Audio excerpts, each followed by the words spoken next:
अस्सलाम वालेकुम वरहमतुल्लाहि वबरकातुहू। दी हंटिंग सीज़न में मैं आप सबको खुशामदीद कहता हूँ। नाज़रीन, आज मैं आप लोगों को स्कोप के बारे में बताऊंगा डिटेल से इंशाल्लाह। मेरे पास दो स्कोप है।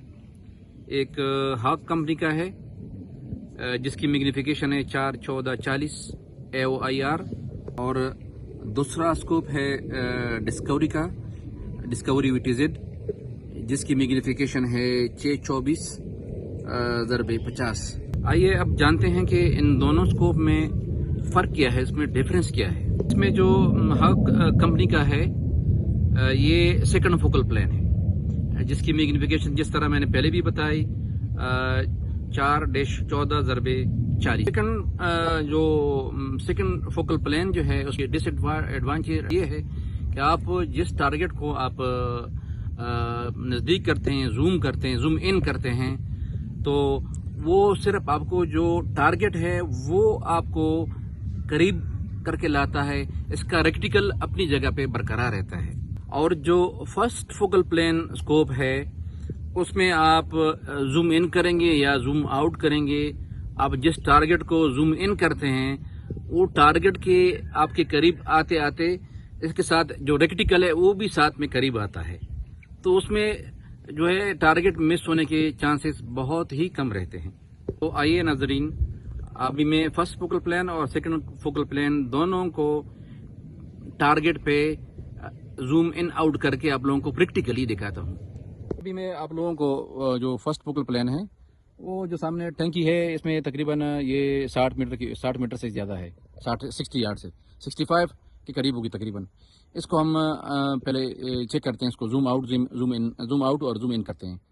अब आप जो है ना रेक्टिकल पे ध्यान दें। देखिए जिस तरह हम इसको जूम कर रहे हैं ना, तो रेक्टिकल भी साथ ही जो है ना एडजस्ट हो रहा है। ये देखिए, ये फर्स्ट फोकल पेन जो है उसकी ये जो है ना खासियत है। अभी देखिए हम इसको जूम आउट कर रहे हैं तो वो भी जूम आउट हो रहा है। इसमें अगर आप देखिए ना जूम इन जूम आउट करते हैं ना, तो आप टारगेट को तो एक्यूरेसी पे कोई फ़र्क नहीं पड़ेगा और न ही जो है ना टारगेट पे कोई फ़र्क अभी पड़ेगा। मैं सेकंड फोकल प्लेन को जो है उसकी वीडियो बना के आप लोगों को, आप थोड़ा रेक्टिकल पे ख्याल रखिएगा। रेक्टिकल इंशाल्लाह वीडियो बनाने में आपको क्लियर नज़र आएगा इंशाल्लाह। अब ये सेकंड फोकल प्लेन में आप ध्यान दें ये टारगेट पे, तो ये जो है ना अगर हम इसको जूम भी कर रहे हैं ना, तो रेक्टिकल जो है ना वो अपनी ही जगह पे है। मैं ऊपर से जो है ना आपको एरोज लगा दूंगा, फिर आपको समझ आ जाएगी। देखो थोड़ा सा फोकस करें इस पे। जूम करने से ना जूम आउट करने से कोई फ़र्क नहीं पड़ा। हाँ, जो हमारा टारगेट है वो जूम हो रहा है, लेकिन रेक्टिकल जो है ना वो अपनी जगह पे खड़ा है। प्रैक्टिकली दिखाने के बाद में इंशाल्लाह मुझे उम्मीद है कि आप लोगों को उसमें क्लियर जो है वो फ़र्क नज़र आया होगा। जितनी भी स्कोप जो है उसकी क्लियरिटी ज़्यादा होगी, वो स्कोप तो वही अच्छा होता है जिसकी क्लियरिटी ज़्यादा अच्छी होती है। चूँकि फर्स्ट फोकल प्लेन है वो बड़ी बेहतरीन स्कोपों में आता है। महंगे ज़रूर हैं लेकिन अच्छे स्कोप में उसका हिसाब होता है। बस ये आप लोगों को मैंने वीडियो बना के दिखा दिया। आप लोग जो उसका रेक्टिकल है उस पर आप नज़र करेंगे तो फर्स्ट फोकल प्लेन में रेक्टिकल भी साथ में मूव होता जाएगा, जूम इन में जूम आउट में। और सेकंड फोकल प्लेन में जो उसका रेक्टिकल है वो अपनी जगह बरकरार रहेगा।